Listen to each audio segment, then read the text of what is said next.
মাখামাখি সম্পর্কগুলো খুব একটা না ভালো হলেও মাখামাখি রান্নাগুলো কিন্তু দুর্দান্ত খেতে হয়। সেই যে বানিয়েছিলাম আলু মাখা চচ্চড়ি, সেটাই আপনাদের সাথে আজকে ভিডিওটা শেয়ার করতে চলে এলাম।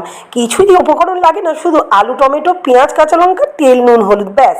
আলু যেমন খুশি কেটে নিয়ে নেন, তারপরে একটু ভালো করে মাখিয়ে নেন। মাখানোর সময় যদি কারোর উপর রাগ থাকে সেটা একটু অ্যাপ্লাই করবেন, দেখবেন আরও বেশি টেস্ট হবে। তো কুচানো আলুর সঙ্গে টমেটো, পেঁয়াজ, কাঁচা লঙ্কা, নুন, তেল, হলুদ সমস্ত কিছু দিয়ে ভালো করে চটকে মেখে নিতে হবে।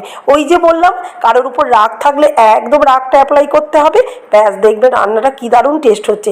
তারপর গ্যাস জ্বালিয়ে একদম কড়াইটা বসিয়ে দিন। আমি কড়াইতেই মেখেছিলাম, তাই কড়াই সমেতই বসিয়ে দিলাম। তারপর ঢাকনা চাপা দিয়ে মাঝে মাঝে রান্না করতে পারি। একটু উঁকি মেরে দেখতে হবে যে কেমন হয়েছে, যেমন করে অন্যরা আপনার জীবনে উঁকি ঝুঁকি দেয়। কোনো রকম জল দেওয়া যাবে না, আর সিম আছে ঢেকে ঢেকে রান্নাটা করতে হবে। নুন ঝালটাও একেবারেই কিন্তু দেখে দিতে হবে। এইভাবে রান্না করলে কিন্তু খেতেও দারুণ